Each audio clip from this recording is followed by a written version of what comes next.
CBS 13 News is on your side, live at 5. Mainers missing at sea. When that ship went down, I guarantee you she went down fighting for everything that child's got. A lifeboat located and a body in the water. We did identify human remains in one of the survival suits. The Coast Guard searching for survivors, including Dylan Mecklin and Danielle Randolph of Rockland, Captain Michael Davidson of Wyndham, and Michael Holland of Wilton. And I feel like maybe Michael can feel me with the positive energy. I talk to him a lot, telling him to come home. We have team coverage from Miami, Florida to Castine, Maine. From the communities holding on to hope tonight to the training these mariners received and a close-up look at those survival suits meant to protect them in the water, we will cover it all. And we begin with John Crisos, who is with the crew members' parents in Jacksonville, Florida, where they are praying for a miracle. John. Those families are praying for a miracle and a reunion. The Coast Guard says it is still hopeful that search teams will find survivors. And here in Jacksonville, families say they aren't giving up either. While that intensive search continues, really, as we've heard, there's very little the crew members' families can do right now. But wait, watch, and pray. That includes in Wyndham, home of Captain Davidson. CBS 13's Brad Rogers is live there. And Brad, this was a very well-regarded, very experienced captain. Yeah, he certainly is, from all accounts we are getting. Here in Wyndham, he's known simply as Captain Mike, and it's a community, as this sign says behind me, now praying for Captain Davidson and his family. The Coast Guard is still continuing its search for the crew members of the El Faro. However, we have decided that we will suspend that search at sunset tonight. Heartbreak from Maine to Florida, as investigators say there are no survivors of the El Faro, the ship carrying 33 people, including 4 from Maine. Well, obviously it's a nightmare. It's the worst ending that we could have ever imagined. Knowing she's actually in a better place where it is safe and looking down upon us and watching out over her brothers and sisters up ahead, we're good. We're good. It's in God's hands. The Coast Guard says the decision to end the search for El Faro was a difficult one. They say they did all that they could, but after nearly a week with no signs of life, it's just time to move on. It's believed that El Faro sank last Thursday at its last known location near the Bahamas. There were 4 Mainers on board, Dylan Mecklin and Danielle Randolph of Rockland, Michael Holland of Wilton, and Captain Michael Davidson of Wyndham. Tonight, those friends and families are dealing with the news that their loved ones will not be coming home. We have team coverage from across the state tonight. But let's begin with CBS 13's John Crisos in Jacksonville, Florida. And John, you've been speaking with the family throughout this ordeal. This is not the news anyone wanted to hear. A really tough day for sure here in Jacksonville, Florida. After 6 days of waiting and wondering, today those families learned they will be heading back to Maine without their children. But before they do, they told me they plan to come here to the beach so they can bottle up some water to feel like they're bringing home a little piece of their children with them. Heavy rains bring heavy damage as Portland and other areas see some of the worst flash flooding we have seen in Maine in years. Several inches of rain in a short amount of time proved just too much for storm drains to handle. Major areas like Marginal Way and Commercial Street ended up underwater, leaving many cars struck. Good evening, everyone. I'm Kim Block, and welcome to this special edition of Live at 5, live here along Commercial Street. As you can see, the rain has subsided a bit. Not the wind so much, but just a drizzle right now. Boy, a far cry from what we saw earlier when that heavy rain was causing extensive damage around the area. We have team coverage tonight on the damage, on those who were able to escape some of that damage in those rising waters, and even on how insurance does and does not cover events just like this. We're going to start things off with Chief Meteorologist Charlie Lepresti, who has led our Weather Authority coverage all day. Charlie, how much rain did we get, and is the worst of it over?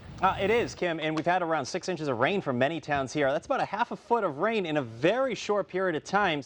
And Kim and Greg, our forecast keeps looking better and better now as we head into the weekend. I'll let you know how Tropical Storm Hurricane Joaquin will play a role in our forecast. I'll see you in a few. Outside to you. All right, well, that's good news after a day like today, Charlie. Yeah, hard to believe it's going to be sunshine after today. Boy, take a look at this across the peninsula here, the Marginal Way area, Bayside earlier today. Really a double whammy. Of course, that area around Bayside known for some minor flooding during astronomical high tides, which we did have this afternoon. But at the same time, add on top of that, that flash flooding that we had, it was just way too much water. CBS 13's Marissa Bodner is live from there tonight. And earlier today, we saw cars just nearly submerged there. Marissa, what is it looking like right now? Well, Kim and Greg, you know, it's taken several hours, but the water is receding here on Somerset Street. Part of the street has been reopened. We're in the section that's still closed, and with good reason. There's several inches of water still on the ground. A couple hours, though, it was up to our knees. So progress is being made. This is certainly one of the hardest hit areas. And we want to continue our team coverage right now back on the other side of the peninsula here in Portland, the very busy Forest Avenue stretch of the city, really experiencing some significant damage and flooding as well today. And that's an area that doesn't usually see that much of an impact from flooding, unlike Marginal Way and right here along Commercial Street. CBS 13's Katie Sampson reports from that part of the city on the impact to businesses and people there. Deering Oaks Park is partially submerged near the intersection of Forest Ave and State Street. It's just one of the areas that was impacted by these floods, and some spots cleared faster than others.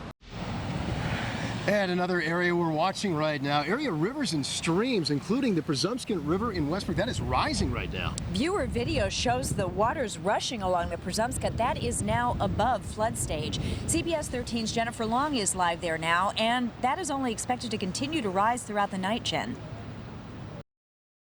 That's all I heard, screaming. Chaos at the circus. People who were part of the circus just yelled, "Run." Next thing you know, the tent's coming up and over. A father and his 8-year-old daughter are killed. Dozens more are hurt. The fact that they lost 2 lives is traumatic, you know, and then so many injured in that there for no reason. It can't be justified. How trapped victims scrambled to get to safety. We were screaming because my worst fear was that we were going to be trampled on top of. And the warnings just before the tent collapsed. We're just going to the circus to have fun with the family, and you know, next thing you know, the tent's falling over. Investigators are trying to put the pieces together after a circus tent collapses during severe weather, killing an 8-year-old girl and her father. Right now, dozens more are recovering from injuries. We'll have team coverage on this in just a moment, but first, we are tracking more severe weather moving through our area, a lot of our area right now. We're already getting reports of some sizable hail from Portsmouth and York up to Rumford and Dixfield. Let's check in now with CBS 13's Lexi O'Connor. And Lexi, the radar really been lighting up this afternoon. Oh yes, these storms are bringing with them a lot of energy, bringing with them a lot of really strong winds. Let's get back right now to New Hampshire, though, where 2 people, a father and a daughter, are dead and many more injured after a circus tent collapsed during last night's severe storms in Lancaster. We have team coverage, including how trapped victims were able to escape, plus the warnings issued just before this happened. We begin with Katie Sampson, who is learning more about those who died. The New Hampshire Fire Marshal says 41-year-old Robert Young of Concord, Vermont, and his 8-year-old daughter Annabelle died in this collapse. Now investigators are trying to figure out just how much this circus company knew about the storm. All right, thank you, Katie. Let's take a look back now at the radar. The moment this happened, you can see the powerful line of storms rolling through northern New Hampshire. And again, the National Weather Service issued a severe thunderstorm warning at 5:23 p.m. last night. 20 minutes later, the storm blew through Lancaster there, right along the line in the Connecticut River Valley there. Lightning, hail, strong winds. It's then that witnesses say that tent suddenly collapsed. Now, 100 people were at that circus when the tent crashed down, triggering chaos and really panic as people desperately tried to escape. CBS 13's Marissa Bodner is talking with some of them tonight about what exactly they went through out there, Marissa. Well, Greg, 32 people in all were injured here, and some of them say the emotional scars may be even worse. A pair of sisters tell me they came out for a fun family event and left feeling lucky to be alive. It takes a lot more than this to knock his spirits down after being shot down over the Pacific in World War II. In good spirits and recovering from a broken bone in his neck. Former President George H.W. Bush is still at Maine Medical Center right now after a fall at his Kennebunkport home. More on that in just a moment, but first, breaking news out of Portland tonight. Police announced an arrest in a shooting that killed a Westbrook teen in May. CBS 13's Maria Balvanis is live after talking with police less than an hour ago. And Maria, what can you tell us about the suspect and the charges in this case? Well, Adrian and John, police wrapped up a news conference here at the police department just a few moments ago where we learned one person has been arrested and charged in connection with the deadly shooting, and more arrests are still possible. And more breaking news right now. Fire crews are racing to the scene of 235 Water Street, which is in Gardner, where there is reportedly an apartment building on fire. Witnesses tell CBS 13 News there are people trapped inside of the building. We do have a crew on the way to that scene, and we will update you as soon as we know more. And also happening right now, former President George H.W. Bush is expected to make a full recovery. His spokesperson says he fell and broke a bone in his neck. Yeah, he is listed at fair condition at Maine Medical Center, and that's where we find CBS 13's Marissa Bodner. Marissa, doctors also say former President Bush seems to be in good spirits today.